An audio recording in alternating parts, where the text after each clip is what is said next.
2021 was a wild ride in Marvel Strike Force. There was some ups, there was some downs, and let's be frank, there was a lot of downs in Marvel Strike Force. But as we leave 2021, I'm left with a lot of optimism going into 2022. And in this video, we're talking about all of the characters that were released in 2021 and where they rank in Marvel Strike Force. Should you build them? Are they breathtaking? Are they trash? Are they somewhere in between?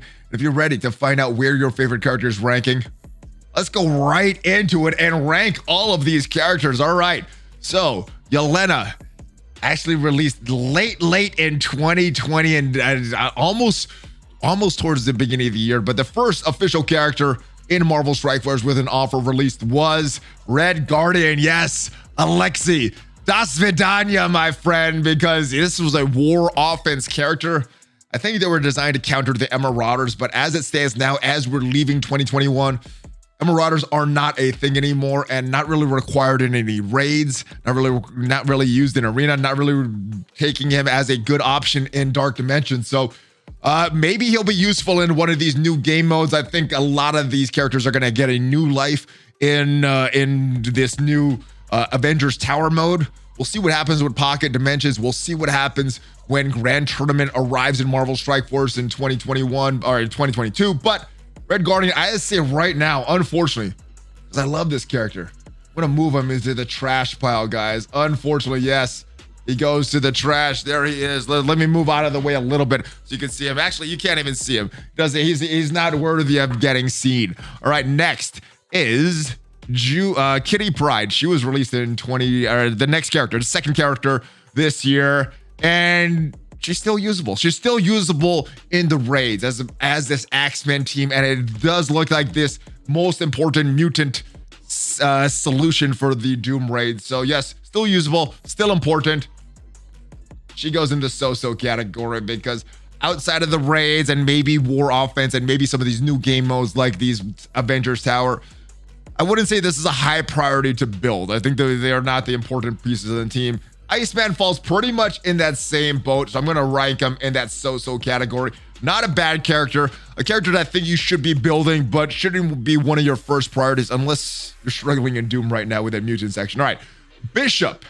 Bishop is probably going to be in this breathtaking category if you're pairing him with Jubilee on this Axemen team, but we'll rank him as a standalone character. Has a lot of damage. I mean, as a standalone character, I probably would have him as this so-so character right here, but we'll split the difference and put him right here in this exciting category because he is a very good character. A lot better with Jubilee, not as good without Jubilee, but most of the time you're probably going to be using him in the Axemen team, so gonna find a very good use for him there, and he's giving you a lot of damage. Right, Jubilee is an interesting character because she never really was a part of that arena meta. Is a part of war for offense and defense in this Axemen team. She brings this team together with the stuns, with the blinds, and she makes Bishop a lot better. So I'm going to put her in the breathtaking category. First breathtaking character of the year. Moving on to White Tiger. Now, White Tiger is probably the best member of the Shadowlands team. How valuable are the Shadowlands at this point in the game? They were pretty good. There were a strong Marauders counter, and Marauders was the big war defense team at the time. And she is the most important character on that team, but as Marauders has fallen out of the meta, these guys are not as consistent in Blitz. And they're probably going to get a little bit more life, probably moved up to this background farmer so-so in 2022. But as of right now, I gotta unfortunately move. Let's actually move her here and Red Guardian here just so you can see them. Boom. Both of them in that trash category. Moon Knight, not as good as White Tiger, also part of that Shadowlands team. War offense is where you're going to use them. Not really using him to any other game mode. He goes in trash. You could build him if you needed a war offense team, another war offense team, building that Shadowland team. But yeah, they're going in trash right now. They're not necessary for anywhere in the game. All right, Silver Surfer. This is when the power leap started. Silver Surfer, his crazy stats. Where does he rank? Well, let's think about it. He was arena meta. He was raid meta. He was war meta right now. Right now, not really getting a use in arena. Not really using him ever since the Eternals. He's been out of that Mystic team in Doom. So pretty much a war character and maybe a dark dimension. I don't even know if he's dark dimension because there's a lot of other good cosmic characters now. So I'm gonna put him, I think we could kind of put him in the background farm. I think this is gonna get some controversy. Probably could put him in the so-so category. He's a very good character, but he is getting this background farm, not because he's the bad character. He's actually a very good character. He kind of is in that vision place right now, where he's a good character without a good team. So I'm gonna put him in the background farm. He does have some importance. He may have some importance coming up, but as he is right now at the end of 2021, I'm gonna put him in a background farm category, something that you could work on down the road. And that brings us to Multiple Man. Now, Multiple Man is a war offense character, but he's also a legendary unlock for Adam Warlock. You're gonna need him, and he's one of these first mythic unlock characters that you actually need to put some ISO 8 and some gear into them to get them to unlock Adam Warlock. So he actually provides a little bit more value than I think Polaris does. I'm gonna put him in the so-so category. I know some people were using him with some minor success in the city section of Dark Dimension. I don't think he has a lot of value outside of war and that legendary unlock. So I'm going to put him in the so-so category, and then we'll just put Polaris down here in the background farm. You're still going to need her. She's still necessary in the game. But if you have other priorities, you could kind of hold off on farming Polaris. So yes, Multiple Man, so-so, background farm for Polaris. You're going to need them for Adam Warlock, so don't skip them. But you probably have some other priorities that are more important than war offense. All right, Kestrel.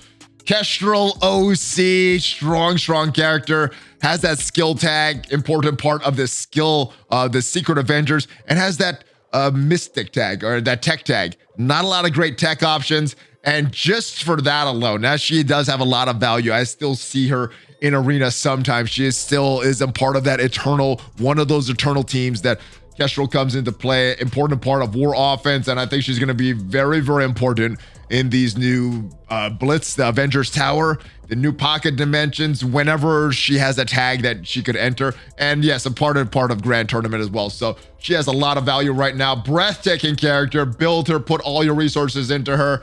You could feel pretty confident putting some red stars into her. And now we're on to the dirty heroes for hire. I don't like them for what they've done to war defense, but they're kind of a double-edged sword because they were very, very helpful. The gamma raids, which didn't have a very good solution for that middle section of that gamma raids, that early middle section. So heroes for hire did some good in the raids, but they made war absolutely horrible. They're a war defense team. They're not part of any legendary unlock. And let's talk about Colleen Wing first. I see very little value for her outside of war defense, so I'm gonna put her in that trash category. Now, if you need war defense and that is strong for you, then you're probably going to value her a little more and probably start to build this team. Now, Colleen Wing, Misty Knight, a little different than Colleen Wing because she actually has a stun. She has ability block on her kit, very low cooldowns. That gives her some value in the tech section of the raids, and we don't have a very good tech solution in the raids. So I'm going to say that you could build her in the background. I think she is a background character. She might move up to so-so, might move up to exciting for you, depending which raid you're running, which lane you're running in the gamma raids. And yes, you maybe have brought her already into Doomed at tech section, maybe working well for you, maybe bumping up to that so-so category. But for me right now, based on the testing I've done, she goes into that background farm category. Now, Infinity Watch. We got our Infinity Watch right here. Infinity Watch has fallen out of the meta in arena, but Violet is a little different. She's a bio character. She's a Kree character. She has some interesting tags for the raids as well. She's fallen out of the arena, but she's still in part of that raid meta here. And I guess our Infinity Watch is still in that arena meta if people don't have the Eternals or they're using that fast Eternals team. You're going to need that Infinity Watch to counter them. She still has a lot of value, and I think you should still be building her, especially if you have that Kree lane into gamma raids. So I'm going to put her as a pretty exciting character. But Moondragon, yeah, she's kind of the healer of the team. She goes to the background farm. You still probably want to get Infinity Watch, especially with Grand Tournament coming up sometime in 2022. But as far as the value of Moondragon in particular, probably could be pretty low. So you could probably start to farm her in the background. You probably don't need to build her for anything right now. Moving on to Adam Warlock, the legendary character, the second legendary character of 2022 of 2021. He's still a very good character. He's in an interesting place right now because he still is a part of Arena as far as the Arena defense. I still see him on defense a lot, and he's kind of tricky to get around if you don't go in the right counter. And kind of like the rest of the Infinity Watch, using very sparingly on offense, not using him in the raids anymore. So pretty much a war offense character.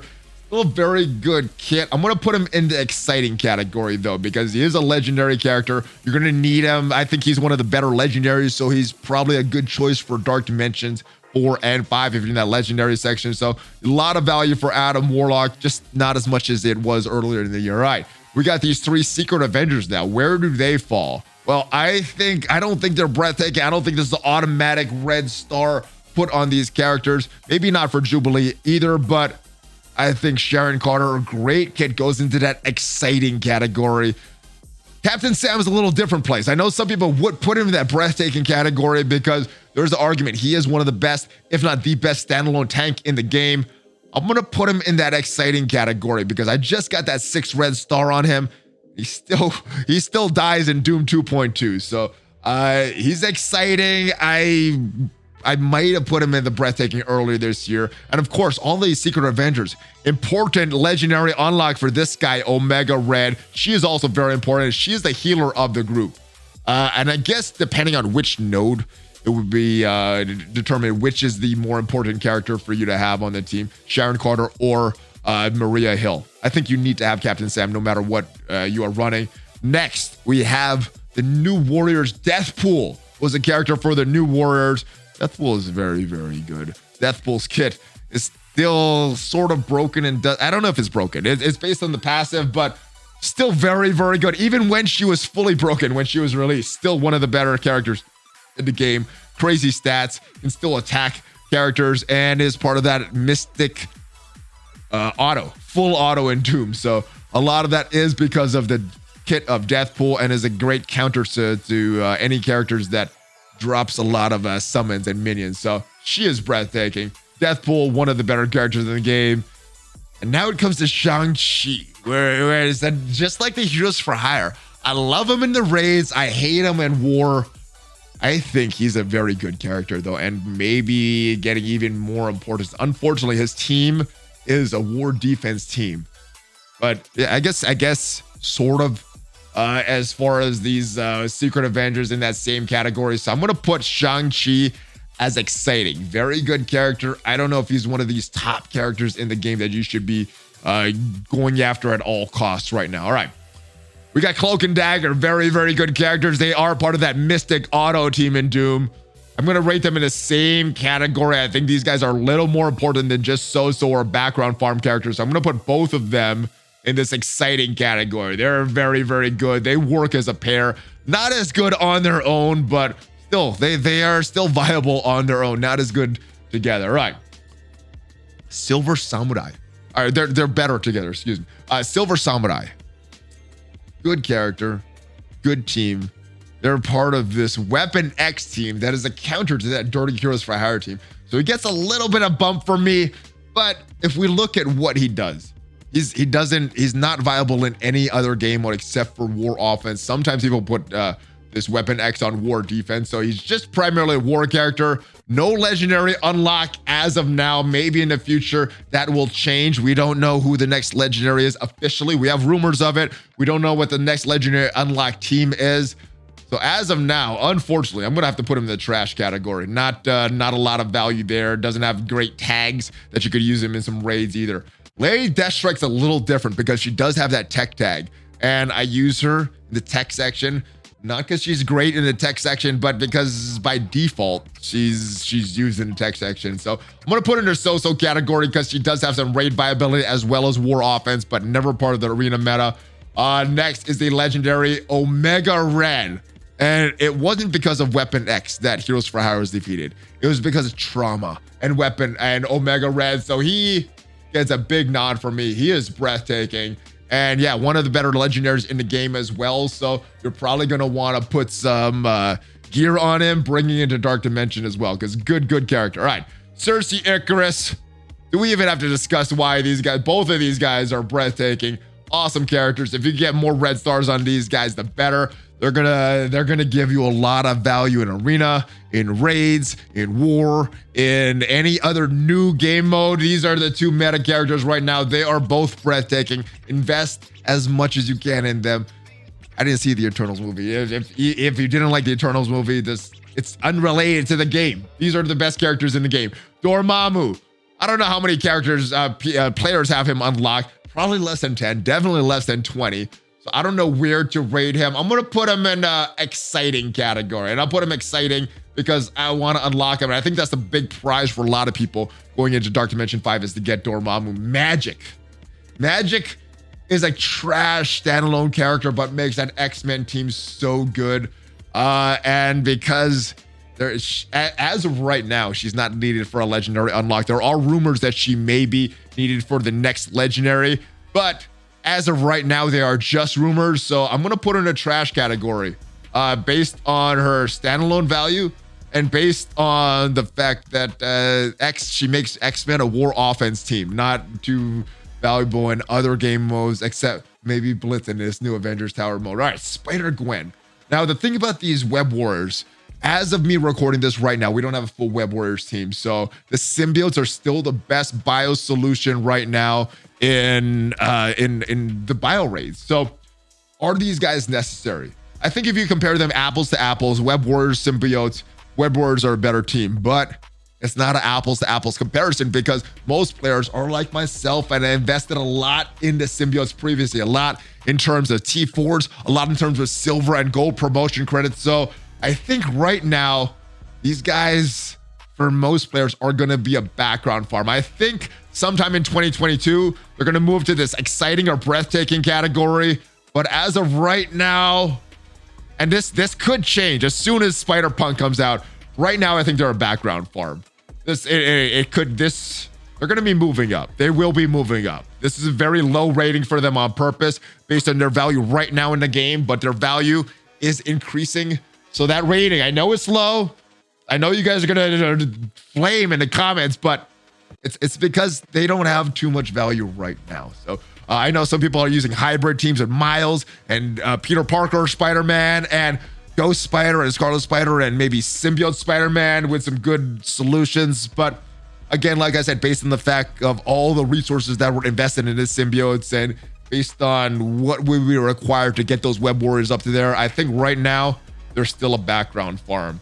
Let me know if you have any difference of opinion, guys. This is my opinion based on my gameplay style. This may be totally different if you're a new player or in the mid game in Marvel Strike Force, but that's my ratings, guys. Let me know what you think of these characters. Let me know what you want to see from characters in 2022. Do you think we're going to continue with that power leap?